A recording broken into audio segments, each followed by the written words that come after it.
The Adventures of Tom Sawyer by Mark Twain. Chapter 5. In the Cave. The next Saturday was Becky Thatcher's birthday, and all Becky's friends were very excited. "It's going to be a wonderful day," Becky told Tom. "We're going to have a picnic by the river, and after that, we can visit McDougal's cave." So in the morning, a big boat took Becky, Tom, and all their friends down the river. There were some older children on the boat, too, but all the mothers and fathers stayed at home. Picnics are better without them. And it was a very happy, noisy picnic. After the picnic, the children took out their candles and ran up the hill to the cave. The mouth of the cave was dark, and some of the children were afraid at first. But caves are exciting. So in the end, everybody went in. McDougal's cave was very, very big, with hundreds of tunnels and rooms. The tunnels went up, down, and into the hill for miles. You could walk for days in McDougal's cave. Nobody knew all the cave, but many people knew the tunnels near the door.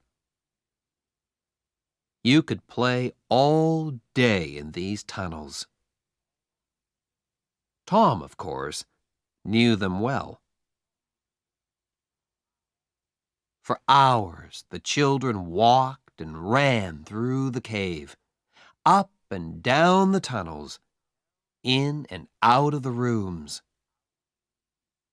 In the evening, they came out and walked down the hill to the boat, tired but happy.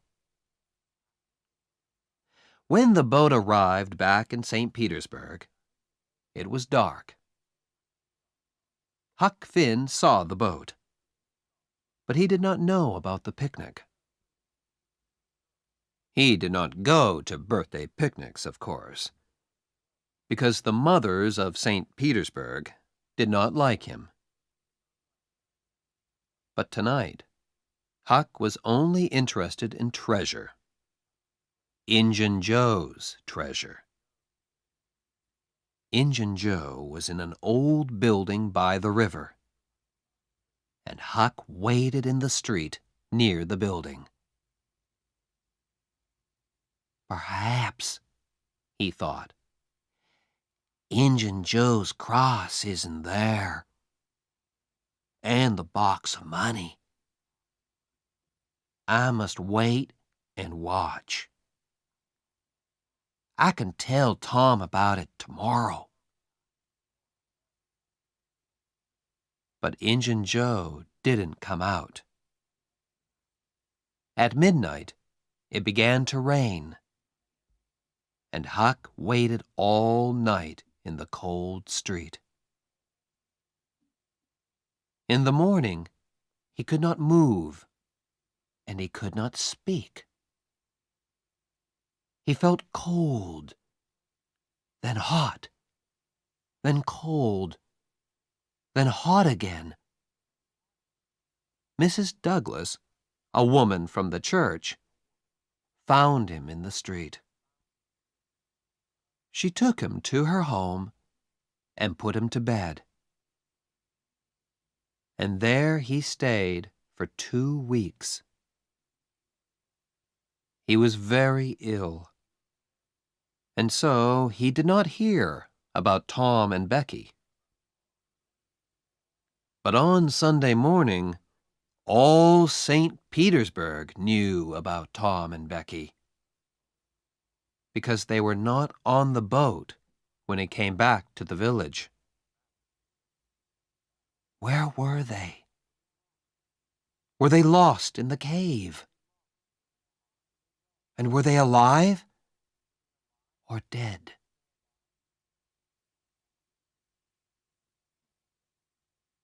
At first, Tom and Becky played with their friends in the cave. Then Tom wanted to go down a new tunnel, and Becky went with him. They walked and talked, and went into a second tunnel, then a third. Sometimes Tom put a mark with candle smoke on the tunnel wall. He wanted to find the mouth of the cave again. Then they came out of the tunnels into a big room. There were hundreds of bats in this room, and the candles woke them up. Tom took Becky's hand, and they ran into the nearest tunnel, with the bats behind them. But one bat hit Becky's candle, and it went out. The children ran and ran through the tunnels, and at last they got away from the bats. They stopped and sat down. Suddenly, it was very, very quiet. Where are we now, Tom? Becky whispered, afraid. I don't know, said Tom. I think it's time to go back. But we can't go through that big room because of the bats. Let's go down this tunnel. They went down one tunnel, then a second, a third, a fourth. Then they wanted to find the big room with the bats again, but they couldn't. Becky began to cry. Tom, we can't get out. We're lost, Tom. We're lost. They walked and walked. When they were tired, they sat down. Then they got up and walked again. Time went by. Was it day or night? They didn't know. Then Tom wanted to find water. They had nothing to eat, and they must have something to drink. They found a very small river and sat down next to it.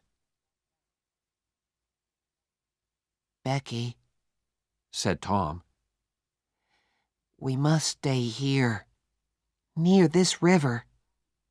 This is our last candle, and... He did not finish, but Becky understood. Tom? Yes, Becky? Are they going to come and look for us? Of course, when the boat gets to St. Petersburg. But how can they find us in these hundreds of tunnels? Oh, Tom, Tom, we're going to die in here. Becky began to cry again. Then the candle went out, and the two children were in the dark. They sat for hours and hours.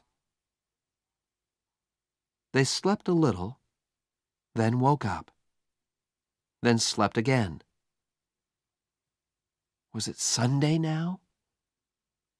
Or Monday? Suddenly, Tom sat up.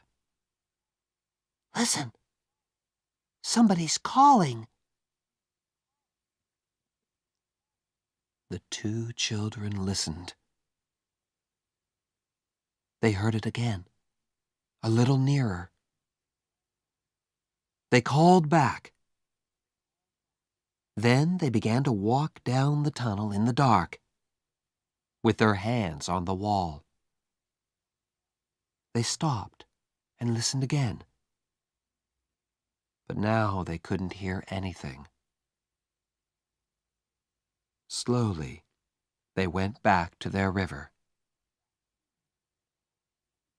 They slept again and woke up very, very hungry. Perhaps it's Tuesday now, Tom thought. What can I do? I must do something. Then he had an idea. Becky, listen. I've got a long string in my pocket. I can go down some of the small tunnels and get back to you with the string. You wait here. Slowly and carefully, Tom went down the first tunnel on his hands and knees.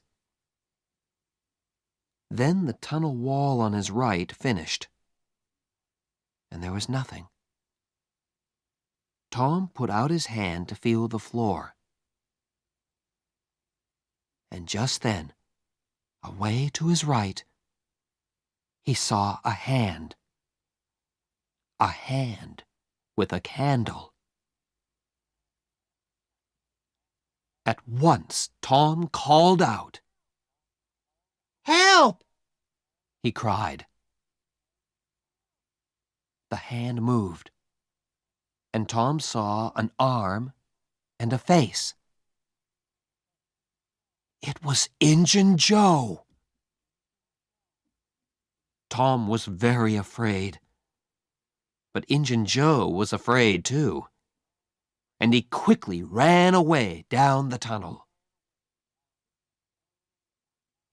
Tom went back to Becky, but he did not tell her about Injun Joe. Tom waited for an hour, then went into a different tunnel with his string. Then a third tunnel. It was Tuesday evening, and St. Petersburg waited. Many of the villagers were in the cave, and they looked for the children day and night. But they heard nothing, saw nothing, and found nothing. Then, late that evening, there was a sudden noise in the streets. People began to run to the thatcher's house. They're here! Becky and Tom are here! Most of the village came to listen to Tom's story. It was in the 6th tunnel, He told them. I went to the end of my string, and suddenly I could see daylight. There was a little hole in the cave wall. I put my head out, and there was the river, right under my nose. I went back and got Becky, and we climbed out through the hole. Then we stopped a boat on the river. We were 5 miles from the mouth of the cave.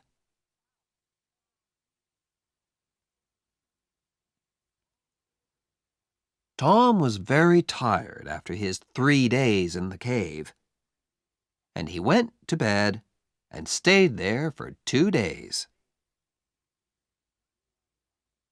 He heard about Huck and went to see him on Sunday, and then every day. but Mrs. Douglas was always in the room. You can just say hello, She told Tom.